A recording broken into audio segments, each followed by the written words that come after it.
The term baby farming sounds almost quaint, doesn't it? It sounds pastoral, harmless, almost domestic. In reality, it referred to a practice that flourished in Britain during the 19th century and then appeared in various forms in Australia, New Zealand, and the United States. And it was anything but quaint. The premise was simple. Unmarried or impoverished women who had given birth could pay a lump sum to have their child adopted or cared for by someone else. Often a woman presenting herself as a nurse or a caregiver would advertise discreet services in newspapers. Respectable tone, reassuring language, no questions asked.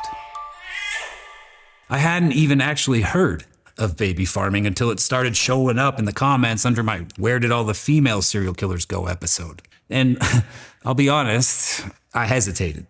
Not because I didn't think it sounded important or that it mattered, but because even just the phrase made my stomach tighten in a way that most true crime topics don't anymore. I can read about violence, about psychology, about forensic details, and there's a certain analytical distance that I can keep, you know? But this somehow felt different. It felt harder for me personally to detach from, and part of me kind of avoided the topic or avoided even Googling it for that reason. So I need to say this plainly. This episode is disturbing. There's no graphic detail here. I'm not going to go in and sensationalize anything, but we are talking about the deliberate neglect and killing of infants. And if that's something that you already know you don't want to sit with tonight, hey, I completely understand. I almost didn't. But if you want to keep watching, welcome back to Breakfast Cereal. If you're new here, I'm Josh. This channel is where I try to untangle uncomfortable parts of criminal history and, more importantly, the social conditions that allowed them to exist. And baby farming might be one of the clearest examples of that very thing. To understand why baby farming existed, you have to understand what an unmarried pregnancy meant in Victorian Britain. It wasn't just shameful.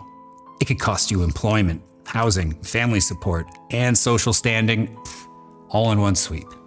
Domestic servants were dismissed immediately. Factory workers lost positions. Families disowned daughters to protect their reputations. And that one really gets under my skin. Imagine protecting your reputation ahead of your own child. Disgusting. Basically, if a woman found herself pregnant and alone, she had almost no viable options. Society created an impossible situation and then quietly allowed an informal industry to solve it. Some baby farmers genuinely did care for children. Okay, so that's important to say and to acknowledge. But the economic structure incentivized something a little darker. Most arrangements involved a single upfront payment. So you got a pregnant woman or pregnant woman's family pays one lump sum to someone else willing to take on the child. Once that money was handed over, there was no ongoing financial obligation. Keeping a child alive required food, clothing, time, medical care. And you see, allowing a child to just die slowly through starvation or neglect, that cost almost nothing. I mean, that's just good business, right?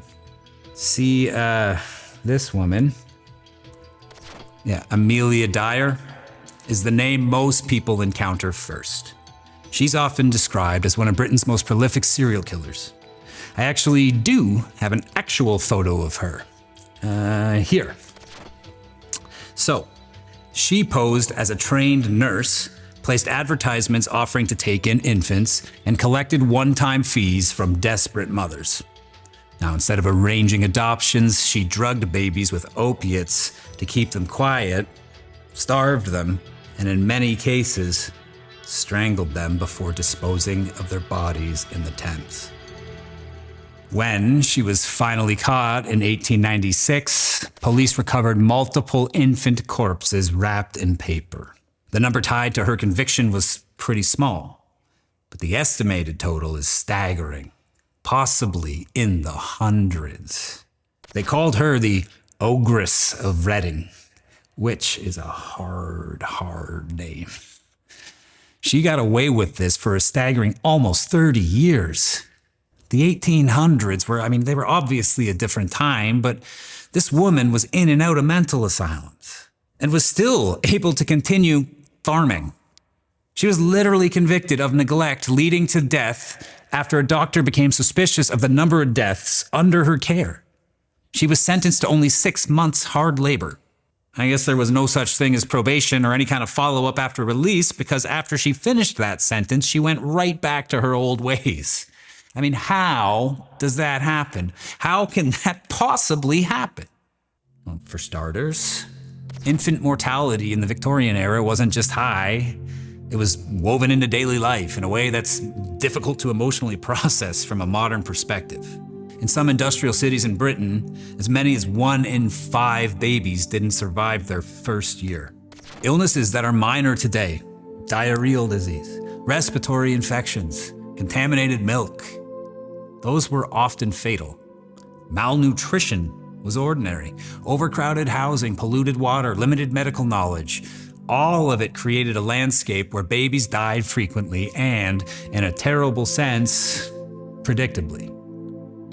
Doctors might note failure to thrive on a death certificate. Coroners could even list things like convulsions or marasmus. It's a medical language that could stretch over neglect, poisoning, starvation, and no one would necessarily question it. I think we tend to imagine serial killers as people who disrupt the natural order so violently that the disruption demands attention. I talked a little about this in the Vulnerable Communities episode that I did, linked below. But you see, Dyer here, she didn't disrupt anything. She operated inside a mortality rate so high that multiple infant deaths in one household could still be explained away as bad luck, poor health, or unfortunate circumstance. And once you realize that, the horror shifts. It stops being just about one woman strangling babies and throwing them into a river. It becomes about a society so accustomed to infant death that it lacked the reflex to question. The system didn't merely fail to catch her, it had been conditioned not to even see her. This lady, Margaret Waters, operated in a similar way. Sorry, no actual picture here, but a few drawings.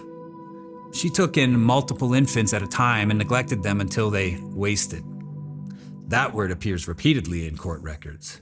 Wasted. It's such a passive construction, as though the child simply dissolved, rather than being denied sustenance. Waters, she was eventually executed. But again, only after the numbers reached a point that made inaction impossible. Okay, so when I move from Britain to Australia, the pattern doesn't change so much as just expand.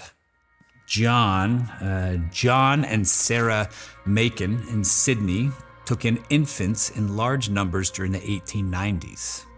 That's a terrifying looking couple, isn't it? Even for the 1800s. So, they drugged babies to keep them quiet. They neglected them. Bodies were eventually discovered, buried in shallow graves across multiple properties. And what unsettles me about the Macons wasn't just the neglect or the drugging or the shallow graves scattered across Sydney properties. It was a partnership, the partnership of it all. This wasn't just one person acting alone in secret. It was a husband and wife, like a domestic unit, a household. There's something deeply disorienting about that. I guess I'm glad that I can't understand it. Again, it's another one of those things I'd be worried if I could. But imagine finding a partner that is okay with that idea. It's hard enough to find someone interested in baseball. How does that topic even get broached? Birds of a feather, I guess, maybe. See, and unlike the ogress, who we talked about a little earlier, she relied heavily on deception as a nurse.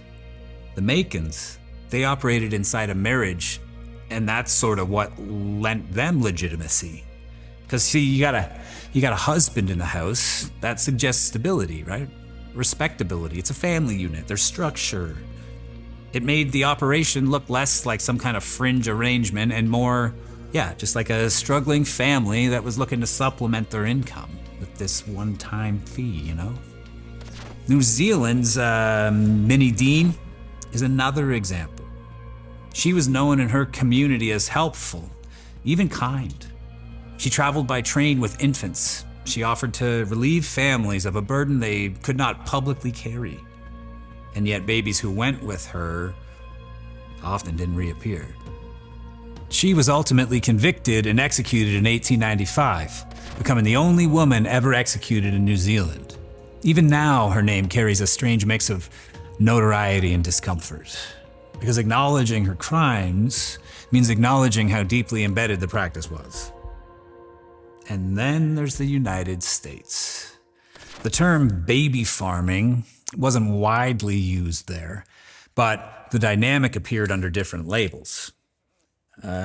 Georgia Tan, who ran the Tennessee Children's Home Society in the early 20th century, orchestrated a massive adoption racket that involved the kidnapping and sale of children to wealthy families. Many children in her care died from neglect and abuse. She operated with political protection and social prestige. See, the machinery of that one looked more modern, more bureaucratic, but the underlying vulnerability was the same. Children without advocates. Systems designed around discretion rather than oversight. So what ties all of these cases together isn't just cruelty, it's social utility. These women, and sometimes couples, were solving a problem that society did not want to confront directly. They were absorbing scandal. They were making evidence disappear. And because they were women, often presenting as maternal or professional caregivers, they benefited from a presumption of innocence. The idea that a woman running a nursery or adoption home might deliberately harm infants clashed with cultural expectations so strongly that authorities hesitated to believe it, even when evidence accumulated and piled and piled and piled. I keep thinking about the mothers, too. About what it must have taken to hand over a child in that era. I mean, not because you didn't love them, but because you saw no way to survive with them. There's a tendency in historical crime stories to sort people neatly into villains and victims. And this one resists that simplicity a little. The mothers were victims of a rigid moral code. The babies were victims of economic calculation. And the perpetrators were operating inside a loophole carved by social shame. It would be comforting to think this belongs entirely to the 19th century, that it was an ugly artifact of Victorian morality. But the more I sit with it, the more I see the echoes rather than relics. Wherever there is a population that society would prefer not to see, whether it's unwanted children, migrants, the elderly, or even the incarcerated, there's an opportunity for exploitation. Now, I mean, I don't think that modern adoption systems are equivalent to baby farming. That's not what I'm saying at all, but I do think the underlying ingredients, desperation, stigma, financial incentive, and lack of accountability, those things are timeless. And that's what makes this story feel less like distant history and more like a cautionary study. I really didn't enjoy researching this episode.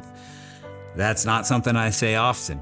And usually, even when the subject's grim, there's some sort of intellectual puzzle or something like that for me to kind of untangle and get stuck up in.